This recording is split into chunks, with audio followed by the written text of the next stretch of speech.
Olá, pessoal! Hoje a nossa aula é de literatura sobre o trovadorismo. Ao conjunto de produções literárias da Baixa Idade Média em Portugal chamamos trovadorismo. Em uma época na qual a escrita se restringia a poucos, quem produzia a poesia trovadoresca em Portugal durante os séculos de 12 a 14?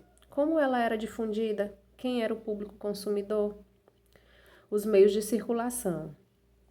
O florescimento das cantigas trovadorescas em Portugal se deu em parte na corte, por influência das cantigas provenientes da França, e em parte na cultura popular ibérica. Apesar disso, era essencialmente na corte que elas eram cantadas e executadas. Os trovadores, geralmente nobres, eram os criadores das cantigas, mas quem as cantava e tocava com o acompanhamento de outros músicos era o jogral. Assim, de castelo em castelo, de feudo em feudo, essas composições eram transmitidas oralmente. As cantigas representam um momento decisivo na cultura da Baixa Idade Média, uma vez que são a primeira importante manifestação cultural leiga, rompendo com os temas religiosos que marcaram o mundo medieval. O trovadorismo em contexto. Durante a Idade Média, a concepção de mundo era essencialmente teocêntrica, isto é, Deus era o centro do mundo. A igreja, nesse momento, tinha uma importância fundamental na vida das pessoas e toda a produção e recepção das artes estava relacionada a ela. Como poucos tinham acesso à leitura, à escrita, à cultura letrada e às artes em geral, era no espaço das igrejas que as pessoas podiam conhecer as manifestações da pintura, da música e da arquitetura.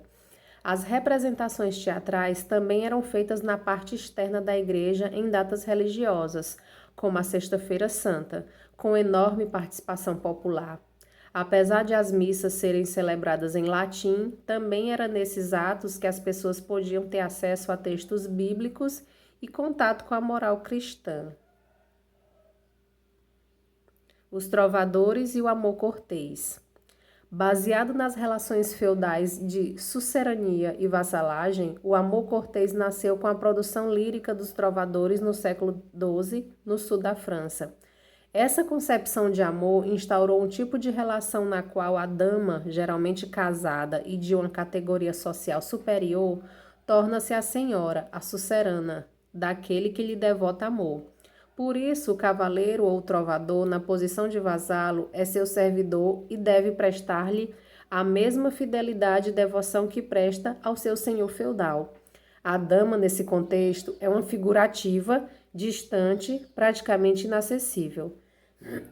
O amor cortês é uma convenção amorosa que nas cantigas de amor galego-portuguesas se expressa pela presença de determinados elementos, entre os quais se observam a absoluta submissão à dama, a vassalagem humilde e paciente, que se verifica inclusive pela presença da expressão minha senhor, minha senhora, o resguardo da dama a fim de sua reputação não ser abalada. Assim, era vedado ao trovador revelar quem era o objeto de seus lamentos e suspiros. O elogio à dama, feito por meio de termos abstratos e indeterminados quanto aos traços físicos, como formosa, que podem aparecer combinados com qualidades não físicas, bem falar, siso, doçura. Vamos agora aos tipos de cantigas. Cantigas de amor. Nas cantigas de amor, o eu lírico é masculino, a mulher é idealizada e distante, a coita amorosa é a aflição do eu lírico traduzida em lamentos e muitas vezes desejo de morte por não ter seu amor correspondido. O amor cortês é uma convenção amorosa regida por códigos e regras de acordo com os quais o eu lírico aparece na posição de vassalo, de servidor de sua senhora. O tema amoroso é abordado com maior complexidade do que nas cantigas de amigo. O ambiente é o da aristocracia cortesã. Não há paralelismo e pode haver refrão. Nas cantigas de amigo, o eu lírico é feminino, a mulher geralmente é uma jovem e, por meio da caracterização física, tem mais corporalidade do que a mulher presente nas cantigas de amigo. O amor é natural e espontâneo e a figura feminina é a figura feminina que expressa seus sentimentos, dirigindo-se ao amado, namorado, amigo. O ambiente é popular, campo, praia, vila, com a presença de elementos naturais como fontes e animais. Pode haver refrão, há paralelismo e forte musicalidade.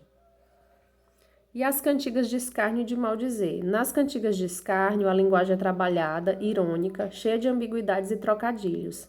A pessoa satirizada não é, em geral, identificada.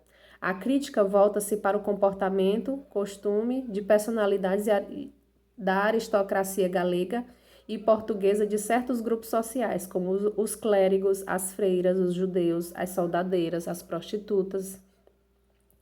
Nas cantigas de maldizer, a linguagem é pouco trabalhada e pobre em recursos expressivos, é mais direta, agressiva e, por vezes, obscena. A pessoa satirizada costuma ser identificada. A crítica tem o mesmo alvo que as cantigas de escárnio, comportamentos e costumes da aristocracia e de determinados grupos sociais, como clérigos, freiras, judeus, soldadeiras e prostitutas. Bons estudos.